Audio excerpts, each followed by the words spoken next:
Siapa lagi kalau bukan Aden bos, Nona cantik? Ya ampun, suamiku, ternyata sebegitunya kamu kepadaku. Gumam batin Rahel menyeringai. Maaf ya Mbok, Rahel duduk di atas. Non Rahel nggak perlu minta maaf, emang seharusnya Non Rahel duduk di situ. Kalau si Mbok mah sudah nyaman duduk di sini. Gitu ya Mbok? Iya, Non Rahel mau apa? Biar si Mbok siapin buat Non. Makasih Mbok, tapi Rahel lagi nggak nafsu makan. Rahel heran Mbok, tidak tahu kenapa Rahel itu bawaannya pingin tidur terus, ucap Rahel. Pingin tidur? Iya, rasanya kayak dibius, padahal aku baik-baik aja, tutur Rahel. Pasti Aden bos terlalu bersemangat deh, sampai-sampai Nona Rahel kecapean seperti itu. Gumam batin Simbo menatap majikannya yang terlihat begitu lesu dan tidak bersemangat. Simbo buatin teh hangat ya Non, biar fresh. Genitnya, sontak tawa Rahel begitu renyah melihat tingkah lucu Simbo Darmi. Iya deh, Rahel akan minum teh buatan ala Mbok Darmi. Siap, ditunggu ya, gagas Mbok Darmi menuju dapur. Simbo, lucu banget sih, gumamnya melihat Simbo Darmi menghilang dari hadapannya. Rahel beranjak dari duduknya dan berjalan menuju pintu rumahnya. Ceklek. Hembusan angin luar menerpa rambut Rahel yang terurai panjang. Kedua bola matanya indahnya terbelalak ketika dua orang berbadan besar berdiri di depannya seraya menyapanya dengan santun. Selamat siang Nona Bos, sapa mereka serempak. Siapa mereka? Apa mereka mau menculikku? Tapi kenapa mereka begitu santun kepadaku? Ucap batinnya dalam hati sembari menatap mereka dari atas sampai bawah. Tenang Rahel, tenang. Ini rumah kamu. Jadi, don't be afraid, oke? Gumamnya dalam hati seraya menarik nafas dalam-dalam. Siapa kalian? Kenapa kalian di sini? Tanya Rahel panik.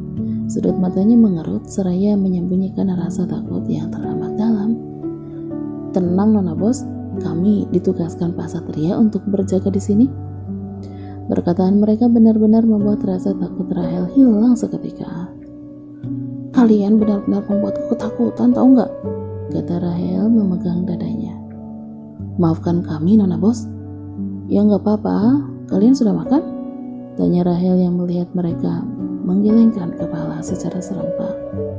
Ya sudah, kalian makan dulu. Kebetulan Simbo Darmi masak banyak tadi, jadi mubazir kalau nggak dimakan. Tutur Rahel yang begitu perhatian kepada mereka. Terima kasih atas tawarannya Nona Bos, tapi kami pesan makanan saja, jawab salah satu bodyguardnya itu. Iya Nona Bos, lagian kami juga sudah diberi uang makan, jadi Nona Bos tidak perlu repot-repot. Rahel mendesak, tatapannya mulai memicing dan membuat mereka tertunduk diam. Bukankah kalian bertugas untukku? Tanya Rahel seraya menopangkan kedua tangan di dada. Iya Nona Bos, jawab mereka. Ya sudah, tunggu apa lagi? Masuk dan makanlah sepuasnya. Perintah Rahel yang membuat mereka tidak bisa membantah lagi. Sementara itu sesudah pemotretan, Darwin mengajak Monica untuk bertemu dengan Oma. Sayang, kita mau bertemu dengan siapa? Tanya Monica terkejut saat menatap sosok wanita yang duduk membelakanginya. Kedua matanya berbinar mendongak ke arah Darwin yang berdiri di sampingnya. Darwin tersenyum seraya mengusap air mata yang menetes membasahi pipi istrinya itu. Oma ingin bicara kepadamu. Perkataan Darwin membuat Monica terperangah, terkejut dengan apa yang ia dengar. Ayo, ajak Darwin berjalan menghampiri sang Oma. Kedua mata Monica tidak berhenti mengerjap. Dia seakan tidak percaya. Oma mau bertemu dengannya? Oma, kata Darwin mencium punggung tangan Oma, begitupun juga dengan Monica. Dalam hati Monica bingung dan penasaran, bagaimana bisa suaminya bisa akrab dengan Oma? Duduk, ucap Oma ketus. Monica tersenyum tipis, jantungnya berdetak begitu kencang saat duduk di depan sang Oma. Rasanya sangat persis seperti waktu dia mengikuti audisi model. Maafkan kami Oma, kami sudah membuat Oma menunggu, tutur Darwin. Oma terkejut terbelalak saat lututnya tersentuh oleh kedua tangan lembut cucunya. Oma, maafkan Monica. Monica sudah membuat Oma marah dan kecewa seperti ini, ucap Monica yang menunduk seraya menangis. Oma akan memaafkan kamu, tapi dengan satu syarat, tanya Oma melirik cucunya yang mendongak ke arahnya. Wajah cantik Monica memerah, make up tebal yang terlukis di wajahnya memudar saat tetesan air matanya terjatuh membasahi pipinya. Apa Oma? Syarat apa Oma?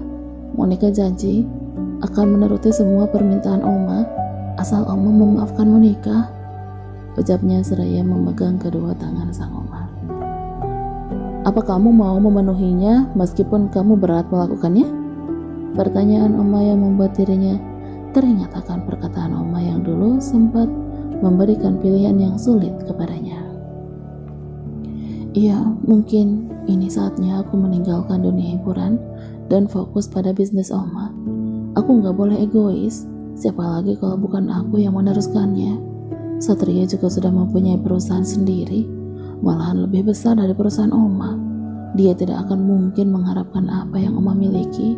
Lagian, sekarang aku sudah memiliki Darwin, dan aku bisa mengajaknya memegang perusahaan Oma agar dia tidak direndahkan sama papa lagi, kata Monica dalam hati. Permintaan Oma dulu, kamu masih ingat? Tanya Oma. Iya Oma, aku akan meninggalkan dunia hiburan dan memegang perusahaan Oma, kata Monica yang membuat sang Oma terkejut. Oma tidak menyangka jika apa yang dipikirkannya sudah terbaca oleh cucunya. Sat, Ayunda belum menikah? Tanya Doni yang melirik sahabat sekaligus bos yang duduk di sampingnya. Kedua matanya fokus kembali untuk mengemudi. Kamu juga belum menikah? Tanya balik Satria.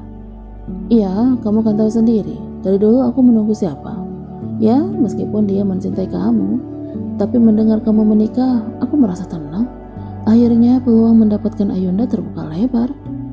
Satria mengerutkan keningnya. Dia tidak habis pikir jika Doni masih saja menunggu cinta dari Ayunda. Fokuslah pada anak kamu. Ya, ini fokus untuk mendapatkan mama buatan aku, jawab Doni. By the way, apa kedua orang tua anak itu sudah ada kabar? Belum, ya mungkin kedua orang tuanya tidak mengharapkan dia, jadi mereka tidak pernah memberikan kabar sampai sekarang, ucap Doni pasrah. Jika kamu butuh apa-apa tentang anak kamu gak usah sungkan-sungkan untuk minta tolong sama aku, oke? Ucap Satria menepuk pundak Doni. Sesampainya di rumah, Doni memicing saat keadaan rumah Satria sepi tanpa ada penjagaan di depan rumah. Kok sepi? Apa terjadi sesuatu pada mereka? Tanya batin Doni bergegas keluar dari mobil. Satria mengernyit bingung dengan tingkah Doni. Ada apa dia? Tanyanya menggelengkan kepala seraya membuka pintu mobil. Dia berjalan menghampiri Doni yang kebingungan mencari sesuatu. Ada apa Don? Tanyanya penasaran sembari menatap Doni yang sibuk dengan ponselnya. Mereka tidak ada Sat. Apa istri kamu pergi? Tanya Doni kebingungan. Pergi? Kamu gila apa? Ini sudah malam. Tidak mungkin istri aku pergi, bantah Satria mengernyit. Terus mereka di mana? Kita lihat bagian CCTV. Gegas Satria melangkah masuk ke rumah. Sesaat langkah kaki Satria dan Doni berhenti saat semua pandangan mata mengarah kepada mereka. Kenapa mereka makan di dalam? Gumam batin Satria melangkahkan kaki menghampiri mereka. Malam Pak, sapa mereka serempak. Kenapa kalian makan di sini? Tanya Doni menepuk salah satu bahu anak buahnya. Kami disuruh sama non bos Pak. Satria terkejut saat mendengar penuturan dari salah satu anak buahnya. Istri saya yang menyuruh kalian? Tanya Satria memastikan. Iya Pak, jawab mereka serempak. Ya sudah, lanjutkan makan kalian. Don, kamu ikut makan juga? Ucap Satria melangkah pergi meninggalkan mereka. Oke, jawab Doni mengacungkan jempol tangannya. Langkah kaki Satria terhenti kembali saat berpapasan dengan si Mbok Darmi yang turun dari tangga rumahnya. Mbok, Rahel kemana? Tanya Satria. Nona sedang tidur, Aden Bos. Katanya kalau Aden Bos lapar, Aden Bos jangan bangunin non Rahel. Kata-kata Simbo Darmi membuat Satria mengernyit heran. Iya Den, beneran? Memangnya seharian aktivitas Rahel apa aja Mbok? Tanya Satria penasaran. Seharian non Rahel di rumah aja kok Den, nggak kemana-mana, tutur Simbo datar. Kalau begitu Simbo ke dapur dulu ya Den, permisi, kata Simbo pergi. Tidur? Tumben dia jam segini udah tidur. Gumam batin Satria seraya melihat arah jarum jam yang menunjukkan pukul 8 malam. Rahel membuka mata. Dia menatap ke arah pintu kamarnya, seakan punya firasat kalau suaminya pulang. Jantungnya berdebar. Dia merasa ada hentakan kaki yang menuju ke arahnya. Apa dia sudah pulang? Tanyanya tersenyum dan bergegas untuk membuka pintu kamar. Ceklek. Senyum manisnya mulai mereka. Apa yang ia tebak memang benar adanya. Suara-suara kaki itu adalah suara kaki milik suaminya. Satria tersenyum tipis. Wajah alami istrinya yang tanpa make up begitu menggemaskan bagi dirinya. Sayang, kamu sudah pulang? Tanya Rahel memeluk Satria begitu erat. Iya, apa kamu menungguku? Tanya Satria membelai lembut rambut indah Rahel. Tidak, jawab Rahel mendongak sembari merangkul pinggang suaminya. Tidak, tanya Satria mengernyit. Kebetulan tadi aku tidur dan entah kenapa aku merasa kalau kamu pulang. Ternyata benar kamu pulang, kata Rahel tertawa kecil. Benarkah? Satria membelai rambut Rahel yang sedikit berantakan. Tumben kamu enggak merias diri? Tanya Satria memegang pipi kanan istrinya. Apa kelihatan jelek? Apa kamu berniat untuk berpaling dariku jika wajahku seperti ini? Dan kamu gak mau lagi sama aku? Tanya Rahel cemberut. Kenapa kamu bilang seperti itu? Ya kamu bertanya seperti itu, kata Rahel memanyunkan bibirnya. Satria menghela napas panjang. Dengan penuh kelembutan ia mulai menggenggam erat tangan Rahel yang terlipat di dada. Kamu cantik meskipun tanpa make up, ucap Satria tersenyum senang melihat senyum manis istrinya mereka kembali.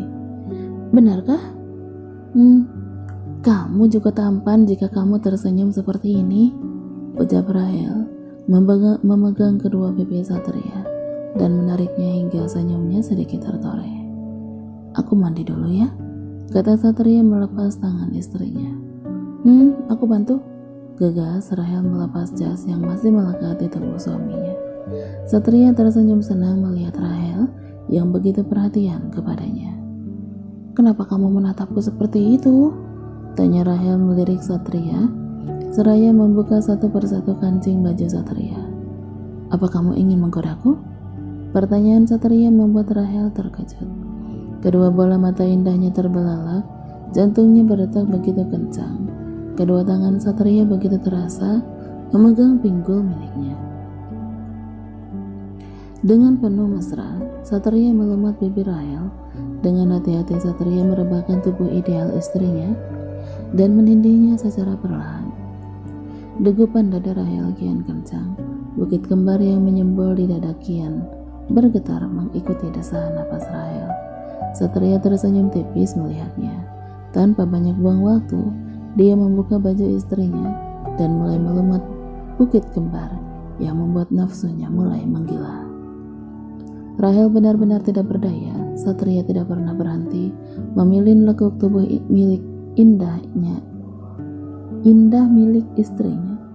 Rintihan dan desahan Rahel kian menjadi sebuah kenikmatan mulai menghampiri mereka. Sekujur tubuh mereka basah akan keringat yang keluar. Senyum manis mereka tertoreh secara bersamaan. I love you sayang, ucap Satria mengecup bibir mungil istrinya. Dia mulai beralih berbaring di samping istrinya dan menopangkan satu tangan untuk kepalanya. Kamu ini benar-benar jahat sama aku, kata Rahel mencubit Satria dengan gemas. Au, sakit, jawab Satria kesakitan seraya memegang dadanya. Rasain, salah sendiri, berani-beraninya kamu membuat tubuhku lengket seperti ini, protes Rahel menunjuk tubuhnya yang lengket dengan keringat.